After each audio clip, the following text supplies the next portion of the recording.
আসসালামু আলাইকুম, good morning. আজকের ব্লগটা একেবারে সকাল থেকে শুরু করলাম। সকাল থেকে সন্ধ্যা পর্যন্ত আমি কি কি কাজ করি আজকে আপনাদের সাথে ওটাই শেয়ার করব।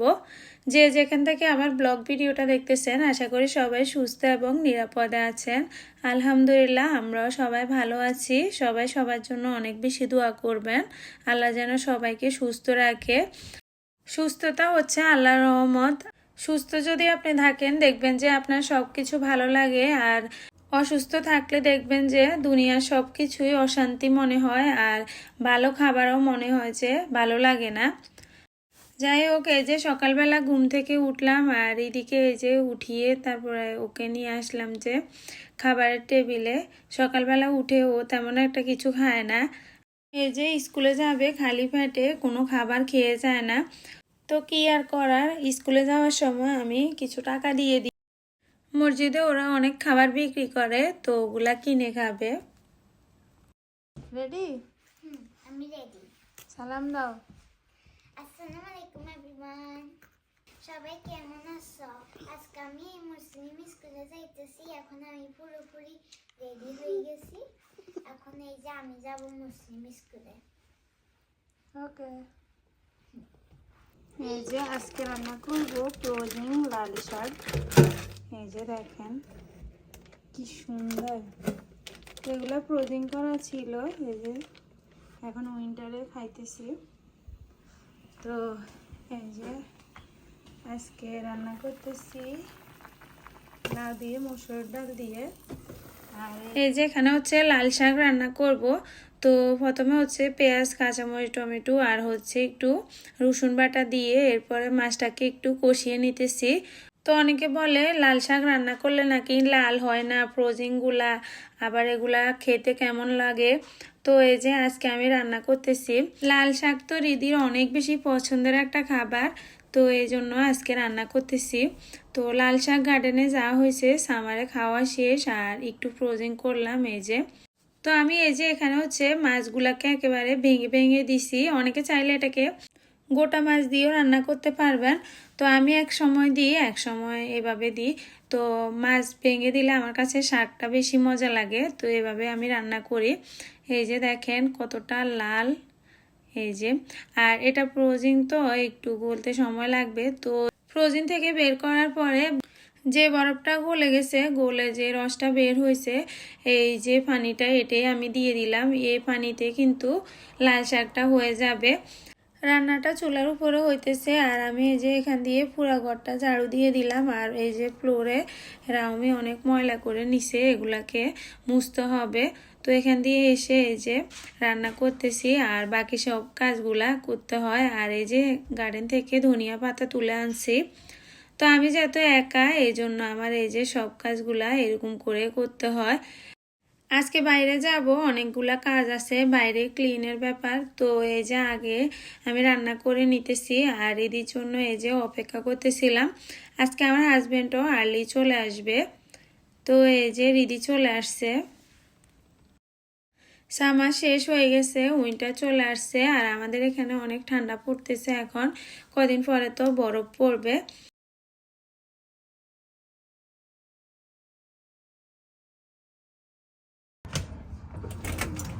আসসালামু আলাইকুম।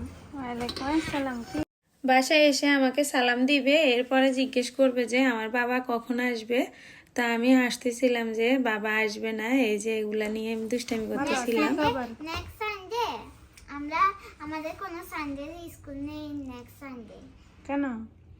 কারণ ওরা আমাদেরকে, কারণ নেক্সট সানডে হচ্ছে থ্যাঙ্কস গিভিং, তার জন্য। ওটা তো বন্ধ দিছে। এটার জন্য। তার কি মুরগি খাইতা? তার কি মুরগি খাইবা? ওকে। আর কি স্কুলের পড়ালেখার কি খবর? অনেক ভালো, অনেক অনেক অল্প হোমওয়ার্ক দিছে। এই জন্য ভালো বেশি। আর ওই যে খাবারগুলো ফিনিশ করছো? নোপ, আমি একটু খেয়েছি। কেন খাও না? কারণ সানডে স্কুল কি ওরা বলবে যে এই যে তুমি এটা ফিনিশ করে তারপরে তুমি পড়ালেখা করি। ওরা যে লাঞ্চ টাইম দেয় তখন খাবার দাও, ব্যাগটা খোলো। আর আমি কি ফেস করি, আমি দামের কম খেতে পারি। দাও শু খোলো। কেন খাইতে পারো না কেন? তোমার দাঁত নাই? দেখি দাঁত আছে? আল্লাহ, আঁকা বাঁকা দাঁত। দাও খোলো, শু খোলো। আমি আজকে সক্স পরিনি শুজের সাথে। মা এটা কি সক্স পরতে হবে? এই যে বাইরের ওয়েদার ঠান্ডা, শু পরে এই যে বাইরে আসলাম। বাইরে আজকে অনেকগুলা কাজ করব। এই যে বাতাসে সব কিছু এলোমেলো করে দেয়।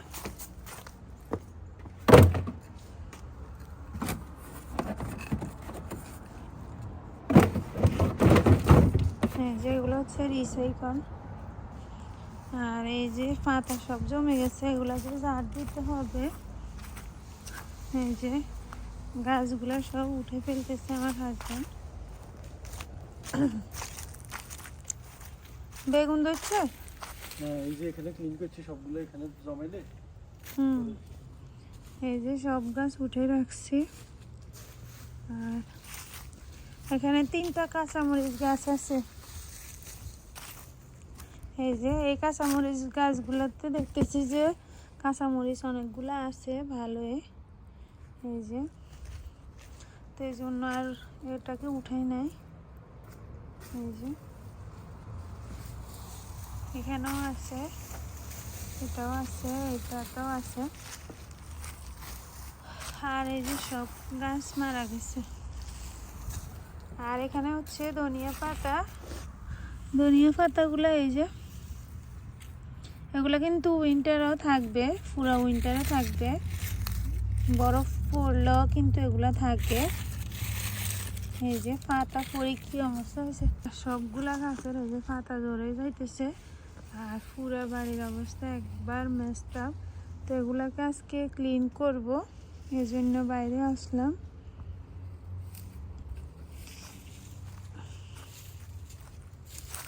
অ্যালিসের শাকের গাছ এগুলোর উপরে ইয়ে দিতে হইব, ওই যে বাড়ি কিছু দিত।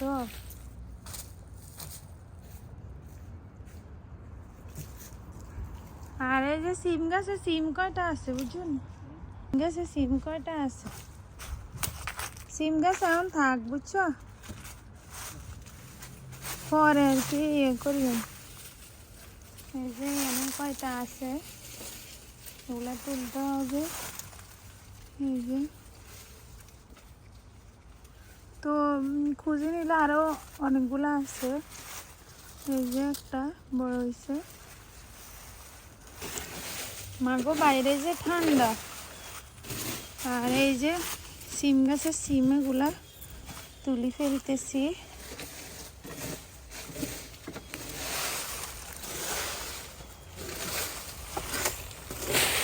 এই যে আমাদের ঝাড়ুদার ঝাড়ু দিতেছে না?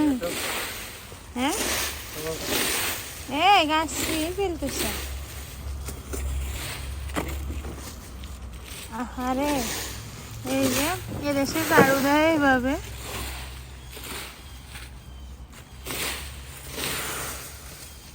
আর আমি এই যে এখান দিয়ে সিম নিতেছি। এই যে খুঁজি খুঁজি নিতে হবে।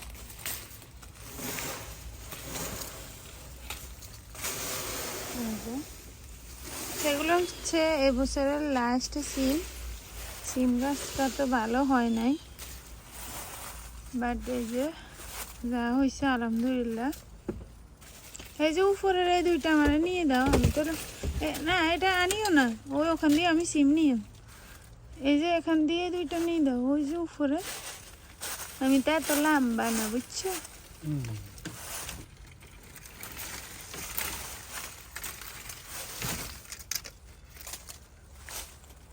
Thank you.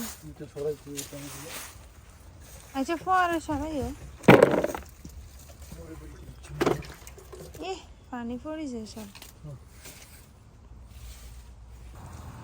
এই যে সিম এগুলা, তারপরেও খারাপ না, একবেলা ভর্তা বানানো যাবে।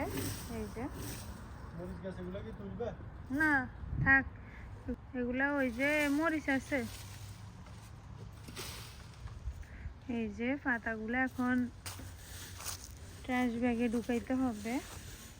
আর এই যে এগুলাকে এরকম করে বেঁধে ছোট ছোট করে ইয়ে করে রাখছে, এগুলো এইভাবে করে দিলে ওরা নিয়ে যায়।